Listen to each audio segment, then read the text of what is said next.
Hello hello sir, আমি একজন micro observer বলছি। আমাদের এখানে ডিস্ট্রিক্ট ম্যাজিস্ট্রেট এবং এসডিও দুজনেই ইনডাইরেক্টলি আমাদেরকে বলছে যে AEROরা যা করেছে আমাদেরকে তাই করে দিতে, আমাদেরকে এক্সট্রা কিছু করতে বারণ করছে। বলছে যদি কোনো অ্যাম্বিগুয়াস ব্যাপার আমরা দেখতেও পাই, সেটাতেও বলছে তোমরা AERO বা BLOকে ডেকে সলভ করে নাও। প্লাস ওরা আমাদেরকে ওদের চোখের আড়াল করতে দিতে চাইছে না। ওরা চাইছে আমরা যেখানে কাজ করব ওরা যেন সেখানেই থাকে, সেখানে থেকে সব যেন দেখতে পায় কী হচ্ছে কী না হচ্ছে।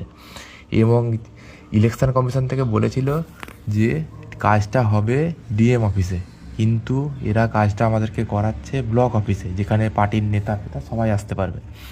প্লাস রুল অবজারভার আমাদের সামনে এসেছে, কিন্তু রুল অবজারভারের সামনে SDO নিজে কাউকে কথা বলতে দিচ্ছে না। প্লাস সবাইকে চুপ চুপ বলে থামাচ্ছে।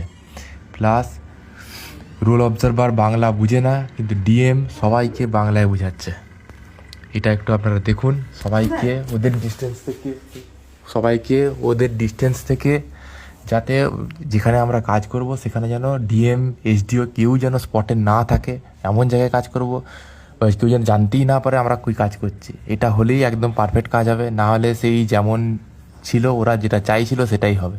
স্যার, SDO আর DM এরা চাইছে যাতে সব ওরা AEROরা যা করেছে সেটাই যেন অ্যাপ্রুভ করা হয়।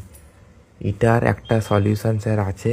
আমি যে ডিস্ট্রিক্টে পোস্টিং আছি আমাকে যেন অন্য ডিস্ট্রিক্টের কোনো পার্ট দেওয়া হয়, এবং হোম ডিস্ট্রিক্ট এবং আমার যেখানে পোস্টিং আছে সেই ডিস্ট্রিক্ট বাদ দিয়ে অন্য ডিস্ট্রিক্টের যেন কোনো পার্ট দেওয়া হয়। ধরুন আমি আছি মুর্শিদাবাদে, আমাকে মুর্শিদাবাদের পার্ট না দিয়ে আমাকে দক্ষিণ দিনাজপুরের পার্ট অ্যালট করা হোক। সেই পার্টে আমি সব চেক করতে পারবো। এবং এখানে প্রবলেম হচ্ছে আমাদের সামনে SDO, DM এবং AERO এরা সবাই আমাদের সামনে অল টাইম নজরের মধ্যে রাখতে চাইছে যে আমরা কি করলাম না করলাম, যাতে ওরা সব দেখতে পায়, জানতে পায়।